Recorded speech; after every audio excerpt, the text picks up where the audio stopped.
जब से सीरिया की राजधानी में ईरानी दूतावास पर हमला हुआ है, तब से अटकलें लगाई जा रही हैं कि ईरान इस दिन इजरायल से अपना बदला चुका सकता है। दरअसल इजरायल के खिलाफ प्रतिशोध की आग में झुलस रहे ईरान के लिए हालिया हमला उसके मान सम्मान और प्रतिष्ठान पर बड़ी चोट की तरह है। ईरान ने इस हमले के पीछे इजरायल का हाथ मानते हुए कड़ी चेतावनी भी दी है कि उसे नतीजे भुगतने के लिए तैयार रहना चाहिए, लेकिन इजरायल ने अभी तक इस हमले की जिम्मेदारी नहीं ली है। हालांकि ऐसा दावा है कि ईरानी दूतावास पर इजरायल ने ही हमला किया है। अब इजरायली अखबार टाइम्स ऑफ इजराइल की खबर की माने तो इजरायली सैन्य अधिकारियों को उम्मीद है कि 12 अप्रैल के बाद सीरिया में ईरान के वाणिज्य दूतावास पर हमले पर ईरान की प्रतिक्रिया सामने आएगी।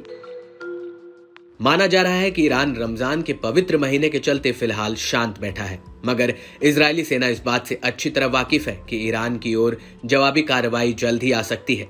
अब रमजान का महीना पूरा हो गया है, ऐसे में अटकलों का बाजार भी बेहद गर्म हो गया है।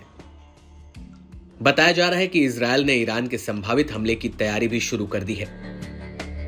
मालूम हो कि दूतावास पर हमले के बाद से तिलमिलाए ईरानी नेता साफ शब्दों में धमकी दे चुके हैं कि हमले की जगह और तारीख हम तय करेंगे, इजरायल को बर्बाद करके रहेंगे, इजरायल के मुंह पर तमाचा मार कर रहेंगे। ऐसा अंदेशा जताया जा रहा है कि ईरान के हमले में सैन्य ठिकानों या सामरिक महत्व रखने वाली इमारतों या फिर रणनीति संपत्तियों को निशाना बनाया जा सकता है।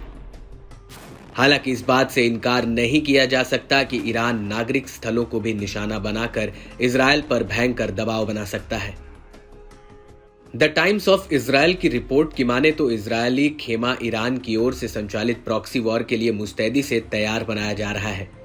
साथ ही ईरान से होने वाले सीधे हमले की संभावना को भी फिलहाल नजरअंदाज करने के मूड में नहीं दिख रहा है। इजरायली रक्षा मंत्री योव गैलेंट ने कहा था कि ईरान को लेकर पैदा होने वाले किसी भी संभावित हालात की प्रतिक्रिया के लिए तैयारी पूरी कर ली है। अगर ईरान ने अपनी धरती से हमला किया तो इजरायल ईरानी सीमा में घुसकर जवाबी हमला करेगा।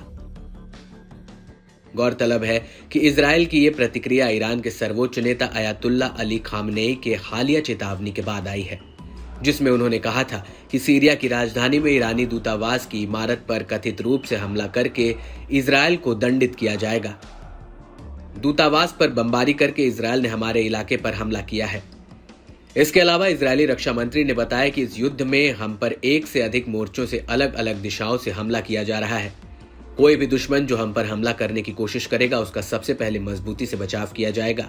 इजरायली प्रतिक्रिया बहुत प्रभावी, बहुत शक्तिशाली होगी। जिन चीजों से हम सालों से विशेषज्ञता हासिल कर रहे हैं, उसमें से एक यह है कि दुश्मन को कभी पता नहीं चलता कि हम उसके लिए क्या हैरान कर देने वाला जवाब तैयार कर रहे हैं।